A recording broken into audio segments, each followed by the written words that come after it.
Bonjour et bienvenue à cette présentation intitulée Fondements de Partnering for Change pour les dirigeants et les gestionnaires cliniques. Cette présentation fournit des connaissances de base sur le modèle Partnering for Change et est spécifiquement conçue pour les dirigeants et les gestionnaires cliniques qui soutiennent le travail des ergothérapeutes en milieu scolaire. Le contenu de cette présentation a été élaboré par Sandra Sahagan-Whalen, Jennifer Kennedy, Leah Dix et Winona Campbell. Pour commencer cette présentation, nous partagerons des renseignements contextuels importants qui permettront de comprendre pourquoi Partnering for Change a été élaboré. Historiquement, les services scolaires ont adopté une approche médicale. Les enfants arrivaient à l'école maternelle à temps plein à l'âge de 4 ans et un éducateur identifiait ceux qui avaient des besoins supplémentaires. Toutefois, ces enfants ne pouvaient pas être orientés vers notre système de santé avant l'âge de 6 ans en raison des critères d'admissibilité. Donc, 2 ans après le début de la maternelle, l'enfant était dirigé vers un ergothérapeute. Et si l'enfant était accepté par l'organisme prestataire de services, il était ensuite inscrit sur une liste d'attente pour recevoir des services.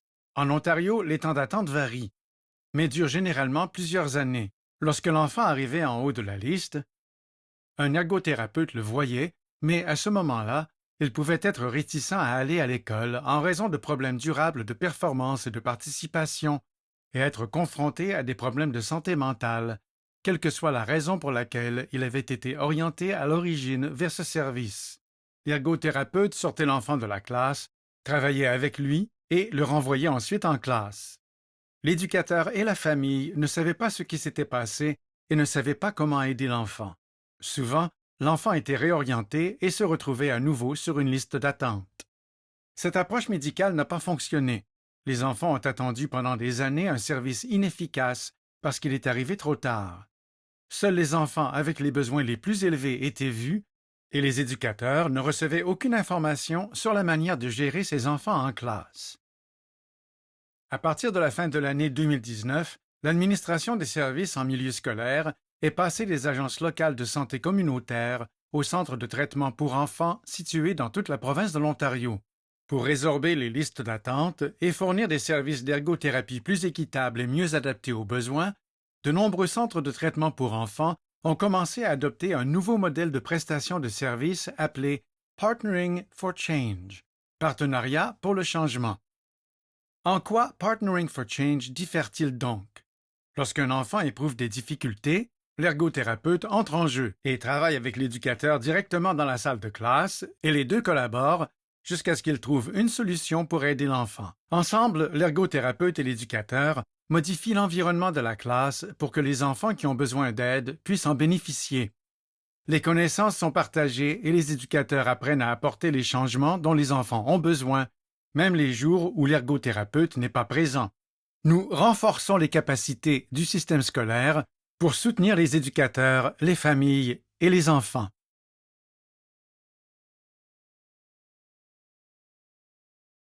Qu'est-ce que donc Partnering for Change?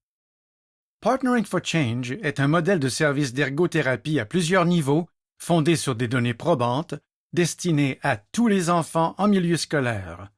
Le modèle est souvent désigné par son acronyme P4C, qui reflète le partenariat et les principes du modèle. P4C favorise des soins basés sur les besoins des enfants pendant la journée scolaire. P4C soutient tous les enfants qui fréquentent l'école et encourage l'éducation inclusive. Pourquoi devrions-nous mettre en œuvre P4C? Depuis 2008, le programme P4C est développé et évalué par le biais de recherches qualitatives et quantitatives impliquant des représentants clés du gouvernement, des décideurs en matière de soins de santé, des organisations prestataires de services, des cliniciens, des écoles et des familles travaillant avec les chercheurs. Notre programme de recherche a démontré que P4C fournit un accès équitable aux services d'ergothérapie afin de favoriser l'inclusion de tous les enfants, réduit les listes d'attente et les délais d'attente, facilite l'identification et l'intervention précoce auprès des enfants ayant besoin d'un soutien en ergothérapie, favorise la capacité des enfants à accéder au programme et à participer activement à la vie scolaire, renforce la capacité des éducateurs, des ergothérapeutes et des familles à comprendre et à soutenir les besoins des enfants. En plus, nous visons à ce que les écoles qui bénéficient du programme P4C et qui obtiennent ces résultats réduisent également la probabilité de conséquences secondaires telles que la réticence à aller à l'école, le déclin scolaire, l'isolement social et les problèmes de santé mentale qui peuvent survenir en raison de difficultés répétées à participer aux tâches quotidiennes à l'école. Nous allons maintenant partager les éléments fondamentaux du modèle P4C qui contribuent à promouvoir ces résultats souhaités. Voici un visuel du modèle P4C qui nous aidera à comprendre la façon dont il est mis en œuvre dans les écoles. Le premier aspect du modèle que nous souhaitons mettre en évidence est celui des 4 C de Partnering for Change. Le renforcement des capacités, dans le cadre de P4C, correspond au processus de renforcement des connaissances, des compétences, des relations et des ressources de toutes les personnes impliquées. Cette approche met l'accent sur l'apprentissage collaboratif, le leadership partagé et le soutien mutuel afin de permettre aux éducateurs, aux ergothérapeutes et aux familles d'apporter des changements positifs. En renforçant les capacités de chaque partenaire, le modèle vise à créer un impact plus efficace et durable en favorisant un sentiment d'efficacité personnelle et d'engagement parmi tous les partenaires. Le renforcement des capacités se fait par la collaboration et l'encadrement dans le contexte de la classe ou de l'école. Dans le cadre de P4C, la collaboration est une interaction dynamique et continue qui met l'accent sur des objectifs et une vision commune, le respect et la confiance mutuelle, la prise de décisions partagées, la co-création de solutions, le partage des ressources et la responsabilité partagée pour obtenir des résultats positifs. L'encadrement, dans le cadre de P4C, consiste à modéliser les moyens d'aider les enfants dans l'environnement de classe en partageant des observations et des explications sur le moment. Par exemple, un ergothérapeute peut montrer comment une stratégie spécifique fonctionne dans le contexte de la classe et expliquer pourquoi il choisit cette stratégie spécifique dans cette situation. L'ergothérapeute peut ensuite aider l'éducateur à se sentir confiant et compétent pour mettre en œuvre la stratégie lui-même. Tout cela se passe dans le contexte de la classe ou de l'école. Il est important de noter que le contexte peut être la salle de classe, le gymnase, la zone près des casiers, la cour de récréation ou tout autre endroit de l'école où les besoins se manifestent. Outre les 4 C, 2 activités principales constituent le fondement de l'intervention proposée dans le cadre du modèle P4C. Le premier est le renforcement des relations. Le renforcement des relations avec la communauté scolaire, y compris les enfants, les familles, les éducateurs, les fournisseurs de services de soutien et les administrateurs, est essentiel à la réussite de P4C. Pour y arriver, la littérature et nos recherches suggèrent que l'ergothérapeute doit être une présence régulière et constante dans l'école. Cela permet aux ergothérapeutes d'être disponibles et de rechercher des occasions de nouer des liens avec la communauté scolaire. Une présence régulière et constante est nécessaire pour que l'ergothérapeute puisse établir des relations, favoriser la compréhension de la P4C au sein de la communauté scolaire et se faire une idée des besoins de l'école et des élèves. Puisque l'ergothérapeute est régulièrement présent, les éducateurs comprennent que P4C est différent des services que leur école a reçus par le passé, ce qui favorise une relation de confiance avec l'ergothérapeute. Puisque l'ergothérapeute a le temps d'établir des relations avec la communauté scolaire et se sent validé et soutenu dans la mise en œuvre efficace de P4C. Que signifie donc une présence régulière et constante? Lors de la transition vers le modèle P4C, nos recherches suggèrent qu'une journée entière, au moins une fois toutes les 2 semaines, est nécessaire pour mettre en œuvre les 3 niveaux. Nous savons qu'il faut du temps avant de voir tous les résultats de P4C se concrétiser et une présence régulière et cohérente est essentielle pendant que vous vous efforcez encore de voir tous les résultats souhaités de P4C. Nous vous recommandons de maintenir une fréquence d'1 fois toutes les 2 semaines jusqu'à ce que vous ayez au moins les preuves suivantes. Les élèves bénéficient d'un accès équitable et rapide aux services d'ergothérapie aux 3 niveaux. Les éducateurs et les ergothérapeutes disposent de capacités accrues, ce qui se traduit par une meilleure compréhension des besoins des enfants et une plus grande aptitude à y répondre. Les besoins des élèves et de l'école sont satisfaits, comme l'indiquent les listes d'attente et les délais d'attente réduits, la participation accrue des élèves à l'école et la satisfaction des éducateurs et des familles à l'égard du service. L'ergothérapeute fait état d'une charge de travail gérable et il existe des preuves que les besoins de l'école et de l'élève sont satisfaits, ce qui justifierait une modification de la fréquence des services. La deuxième activité essentielle qui est à la base de tous les services offerts est le partage des connaissances. Le partage des connaissances signifie que l'ergothérapeute est en mesure de fournir des informations fondées sur des données probantes quant à la façon de soutenir la participation des enfants d'une manière que les éducateurs peuvent utiliser en classe et que les familles peuvent utiliser à la maison.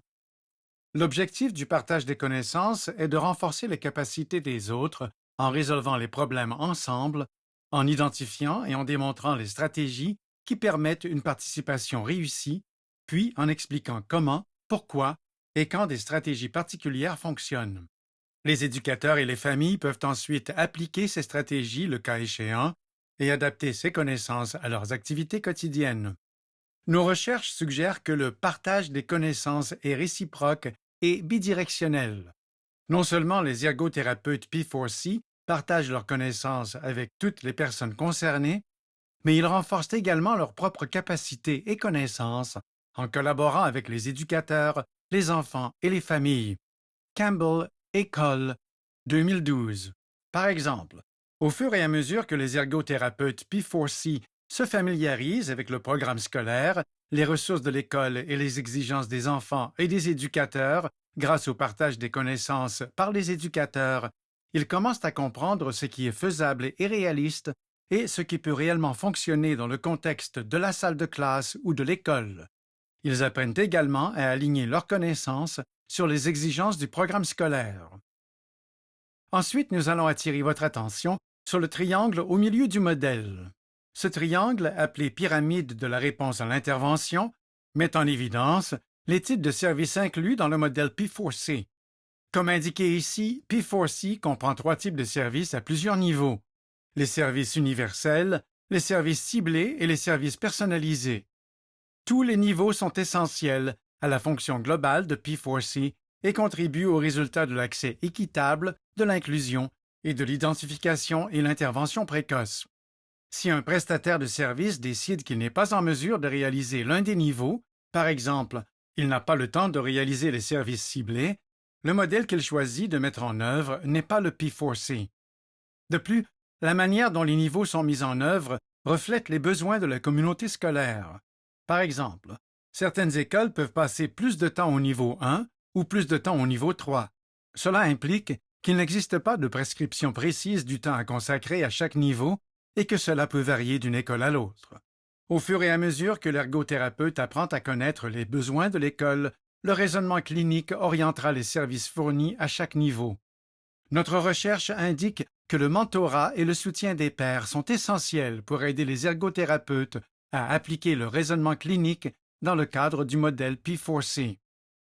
Les flèches situées sur les côtés de la pyramide de la réponse à l'intervention montrent qu'à mesure que l'intensité du service P4C augmente, le nombre d'élèves ayant besoin de services à ce niveau diminue simultanément.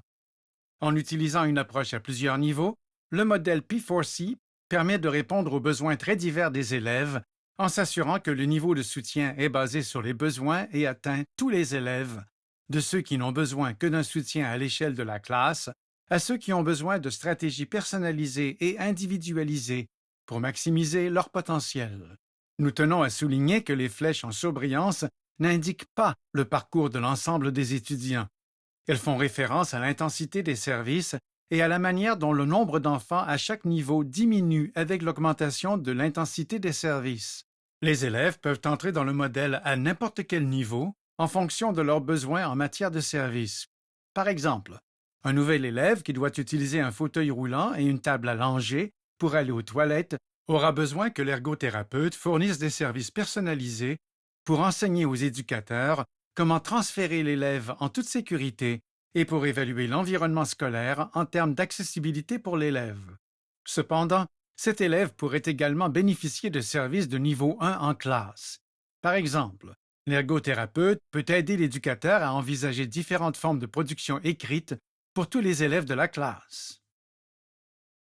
Au niveau 1 des services universels, Les ergothérapeutes utilisent leurs connaissances et leurs compétences pour collaborer avec les éducateurs afin d'appliquer les principes de la conception universelle pour l'apprentissage au matériel pédagogique, à l'enseignement et à l'environnement des écoles et des salles de classe, dans l'intérêt de tous les enfants.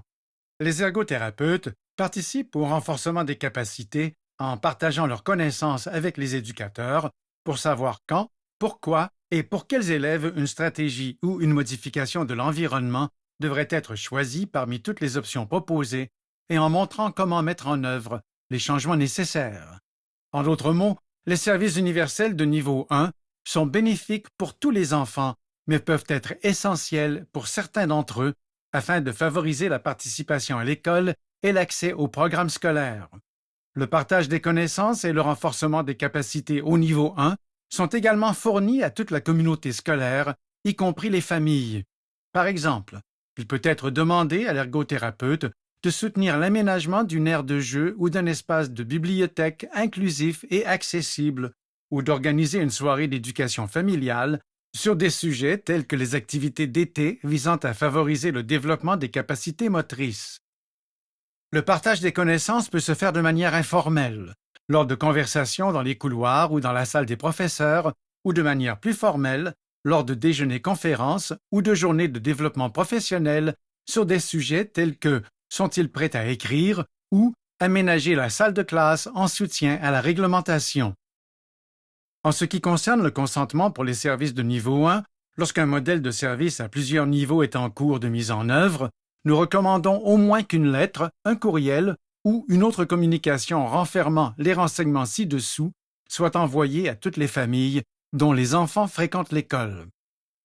L'assertion selon laquelle les ergothérapeutes sont des professionnels de la santé réglementés, le rôle de l'ergothérapeute, les types d'activités et de services que l'ergothérapeute fournira au niveau 1 pour soutenir tous les enfants et renforcer les capacités des éducateurs, l'obligation de l'ergothérapeute ou de l'éducateur de communiquer avec les aidants s'il y a des préoccupations précises concernant leur enfant et les coordonnées de l'ergothérapeute afin que l'aidant sache à qui s'adresser en cas de questions ou d'inquiétude.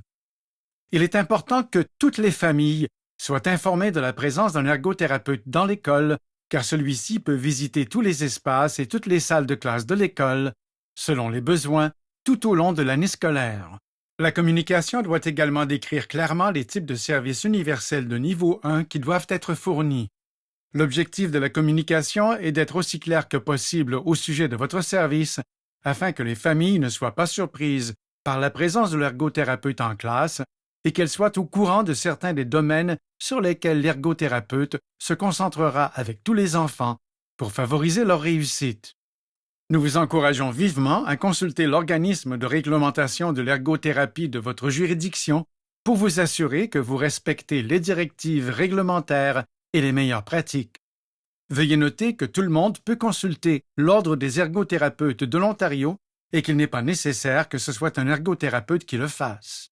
Les services d'ergothérapie au niveau 1 doivent être documentés dans un dossier scolaire ou de classe. Il est important de noter que l'ergothérapeute ne doit pas inclure de nom ou d'initiales de personnes dans cette documentation. La nature des services universels s'applique à l'ensemble de la classe ou de l'école. Consultez l'organisme de réglementation relevant de votre domaine de compétence à l'égard du contenu et de la période de conservation requis pour ces dossiers. Nous allons maintenant parler de quelques exemples de services universels. Le premier est la façon dont un ergothérapeute peut promouvoir le bien-être social et émotionnel en classe au niveau 1. Cela pourrait comprendre la formation des éducateurs et du personnel aux programmes et cadres de régulation conçus par les ergothérapeutes, tels que les zones de régulation ou le programme d'alerte. L'ergothérapeute peut ensuite aider les éducateurs à appliquer ces programmes dans leur classe et dans d'autres contextes scolaires. Le soutien aux éducateurs dans la conception d'environnements de classe propices au bien-être, par exemple, la création d'espaces de classe calme. La formation des éducateurs et du personnel à la promotion du bien-être social et émotionnel dans l'environnement scolaire. L'animation de séances en classe sur la respiration profonde, la pleine conscience, le yoga ou la régulation. L'intégration d'une variété d'outils et d'activités nécessaires au bien-être social et émotionnel, facilement accessibles à tous les élèves, tels que des casques anti-bruit ou des coussins lestés, ou encore des espaces calmes et faiblement éclairés. Il s'agit là d'exemples de services universels visant à créer un environnement favorable pour tous les élèves, et pas seulement pour ceux qui ont des besoins identifiés, à favoriser le bien-être social et émotionnel, à prendre soin de soi et améliorer l'engagement et la productivité de la classe en général. La promotion de la productivité écrite en classe est un autre exemple de service universel. Les stratégies qu'un ergothérapeute peut mettre en œuvre comprennent les suivants. Fournir des stratégies aux éducateurs sur la manière de soutenir le développement de la préhension du crayon, effectuer une leçon de classe sur la main qui travaille et la main qui aide, l'utilisation des lignes et l'organisation spatiale de la page. Fournir un développement professionnel aux éducateurs concernant les options et les considérations relatives aux différentes formes de production écrite. Distribuer des ressources et des idées d'activités aux familles pour renforcer la pratique de la productivité écrite à la maison en encourageant une approche collaborative du renforcement des compétences. Il s'agit là d'exemples de services universels visant à améliorer la productivité écrite de tous les étudiants, à soutenir leur performance scolaire globale et à promouvoir leur confiance en leurs capacités. Le deuxième niveau du triangle de la réponse à l'intervention, représenté au centre du triangle, est le suivant. Services ciblés. Au niveau 2, certains enfants peuvent avoir besoin d'un soutien supplémentaire pour participer et accéder au programme scolaire, malgré les interventions en ergothérapie pour tous les enfants offerts dans le cadre des services de niveau 1. Des services ciblés de niveau 2 sont nécessaires pour répondre aux besoins de ces enfants qui ont besoin d'interventions ciblées à court terme axées sur leurs besoins spécifiques. Ces interventions ont lieu dans le contexte global de l'école afin de favoriser la généralisation du programme scolaire. L'ergothérapeute surveille la réaction de l'enfant aux interventions de niveau 2, fournies individuellement ou en groupe, afin de déterminer si les interventions plus intensives, de plus longue durée et ou hautement personnalisées de niveau 3 sont nécessaires. Les stratégies efficaces pour soutenir les élèves au niveau 2 sont partagées avec leurs éducateurs et leurs familles. Lorsqu'un modèle de service à plusieurs niveaux est mis en œuvre au niveau 2, l'ergothérapeute se concentre sur des enfants spécifiques qui bénéficient d'interventions ciblées à court terme. Les services de niveau 2 requièrent donc le consentement éclairé de l'enfant, si celui-ci est capable de le fournir et si cela est approprié, de la famille ou du mandataire autorisé. Un dossier clinique est nécessaire pour chaque enfant recevant des services de niveau 2. Consultez l'organisme de réglementation dans votre juridiction d'exercice concernant le contenu requis pour respecter les normes de tenue de dossier. Dans le modèle P4C, les ergothérapeutes utilisent l'analyse dynamique de la performance plutôt que l'évaluation statique. Le thérapeute procède à une évaluation dynamique dans le contexte, peu importe où le problème se pose, et en apportant son expertise, ses connaissances et ses compétences pour analyser l'environnement, la tâche et les performances de l'enfant. Contrairement à une évaluation statique, l'analyse dynamique de la performance permet au thérapeute de déterminer le niveau de fonctionnement actuel de l'enfant lorsqu'il effectue une tâche dans son environnement naturel. Le thérapeute fait l'essai d'une variété de soutiens et de stratégies afin d'évaluer ce qui est le plus utile à l'enfant. Un élément important de P4C est que les thérapeutes communiquent ensuite avec l'éducateur, la famille et l'équipe sur ce qui a été fait et pourquoi, afin de renforcer les capacités par le partage des connaissances.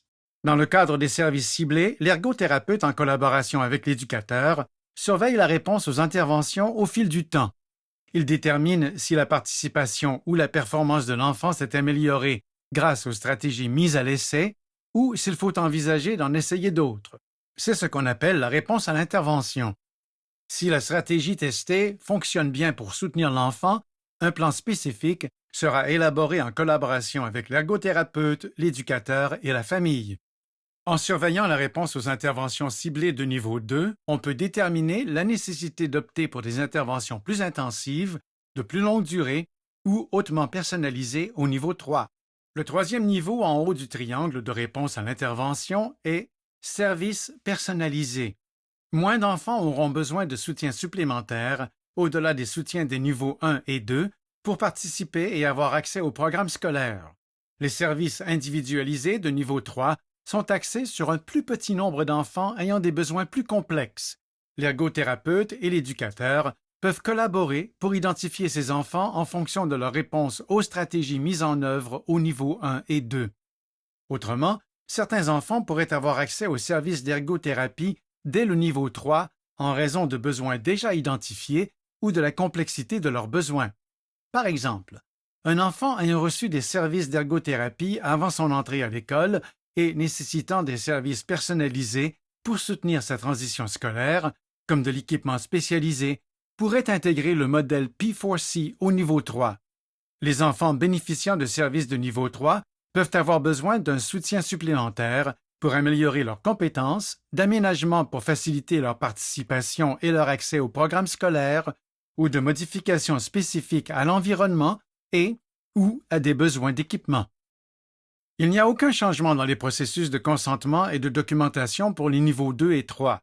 Nous encourageons les ergothérapeutes à utiliser leur jugement clinique pour déterminer ce qui doit faire l'objet de discussions ou être inclus dans les communications avec les enfants, les familles ou les mandataires autorisés lors de l'obtention du consentement éclairé pour les services de niveau 2 et de niveau 3, afin de veiller à ce que cela réponde aux normes et aux règlements dans la juridiction des ergothérapeutes et, bien sûr, suivre les normes typiques pour la documentation et la tenue des dossiers.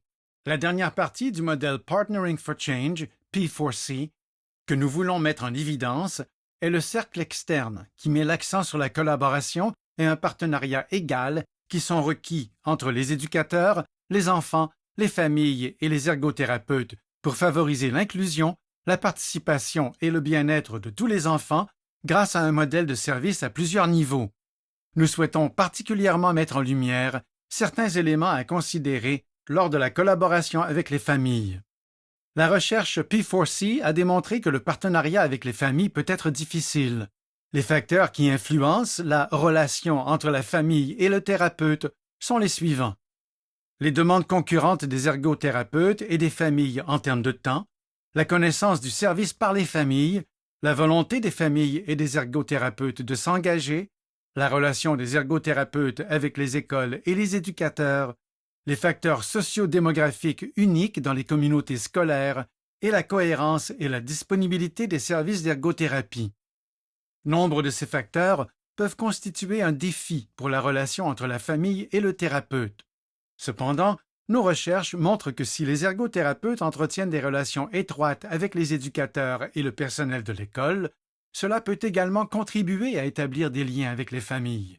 De plus, la présence et la disponibilité constante de l'ergothérapeute tout au long de l'année scolaire peuvent avoir une influence positive sur la relation entre la famille et le thérapeute, en permettant aux familles de se sentir plus à l'aise avec le thérapeute et d'avoir davantage d'occasions d'interagir au fil de l'année. Au niveau 1, l'ergothérapeute pourrait faire participer les familles en partageant des renseignements au moyen de bulletins d'information de l'école ou de la classe, de la présentation d'une soirée d'information à l'intention des familles sur un thème susceptible d'intéresser toutes les familles, comme la promotion de l'autonomie en matière de soins personnels, de vidéos et de ressources écrites qui sont bonnes pour tous, de la présence à une journée porte ouverte de l'école. Le partage d'informations avec les familles au moyen de ces stratégies peut renforcer leur compréhension du rôle, des compétences et de l'expertise de l'ergothérapeute dans le soutien apporté à tous les enfants. En offrant aux familles la possibilité de poser des questions sur l'ergothérapie ou sur les services disponibles, on favorise la création de liens avec l'ergothérapeute et encourage leur participation active. Comme nous l'avons mentionné, avant de recevoir des services de niveau 2 et 3, l'ergothérapeute doit s'entretenir avec les familles pour obtenir leur consentement éclairé. Cette conversation initiale permet à l'ergothérapeute de commencer à nouer des relations avec les familles. Au cours de cette interaction, l'ergothérapeute communique et clarifie son rôle et son champ d'action. Les familles partagent les points forts et les besoins de leur enfant, et les méthodes de communication continue et les attentes sont discutées. L'ergothérapeute reste en contact avec les familles tout au long des services afin de favoriser la collaboration, le partage des connaissances et l'élaboration conjointe de plans spécifiques pour l'enfant. Les ergothérapeutes doivent également discuter de toute modification des services avec les familles afin de maintenir un consentement éclairé permanent. De nombreuses stratégies peuvent être mises en œuvre pour favoriser la relation entre la famille et le thérapeute et la participation des familles au niveau 2 et 3. Par exemple, les ateliers virtuels et des vidéoconférences peuvent être utilisés pour partager des informations et/ou montrer aux familles les stratégies, les outils et les ressources susceptibles de soutenir la participation de leur enfant. Les ergothérapeutes peuvent également être présents lors des soirées d'entretien avec les familles et les éducateurs et lors des journées portes ouvertes pour rencontrer certaines familles. De plus, l'organisation de plages horaires de disponibilité de l'ergothérapeute, durant lesquelles celui-ci est accessible par téléphone, en visioconférence ou en personne, pourrait également favoriser l'engagement des familles. En résumé, le modèle P4C à plusieurs niveaux tient compte des besoins de l'enfant, de l'éducateur, de l'école et de la famille lors de la détermination des services requis. Le modèle reflète le partenariat entre les thérapeutes, les éducateurs, les familles et les éducateurs en vue de créer des environnements physiques, sociaux et d'apprentissage qui facilitent l'engagement et la participation de tous les enfants. Travaillant à partir d'une base qui met l'accent sur le renforcement des relations et le partage des connaissances, ces partenaires mettent en œuvre, en collaboration, des services à plusieurs niveaux pour répondre aux besoins de tous les enfants de l'école. C'est ce qui conclut le contenu des fondements P4C pour les dirigeants et les gestionnaires cliniques. Nous vous remercions d'avoir pris le temps de vous informer sur P4C et sur sa mise en œuvre dans les milieux scolaires. Si vous souhaitez en savoir plus sur P4C, notre équipe a mis au point des ressources accessibles gratuitement. Le programme de perfectionnement professionnel Partnering for Change est disponible gratuitement sur machealth.ca. Il offre aux utilisateurs une expérience d'apprentissage approfondie sur le programme P4C et son utilisation dans les écoles. De plus, le cours FIRST, la trousse FIRST et les FAQ fournissent aux ergothérapeutes, aux orthophonistes et aux physiothérapeutes des informations et des outils fondés sur des données probantes pour soutenir la mise en œuvre d'un modèle de service à plusieurs niveaux dans les écoles. Vous pouvez aussi y accéder gratuitement sur machealth.ca. L'utilisation d'un modèle de prestation de services à plusieurs niveaux constitue un changement majeur pour les prestataires. C'est pourquoi nous avons compilé une liste de questions fréquemment posées. Nous espérons avoir répondu à vos questions dans cette ressource de FAQ. Enfin, la trousse FIRST fournit des ressources, des outils et des stratégies pratiques pour répondre aux besoins d'apprentissage des thérapeutes dans le cadre de la fourniture de services de réadaptation inclusive dans les écoles et les structures d'accueil de la petite enfance en utilisant une approche à plusieurs niveaux. Certaines de ces ressources pourraient vous aider à comprendre, à soutenir et à faciliter l'approche P4C dans votre environnement.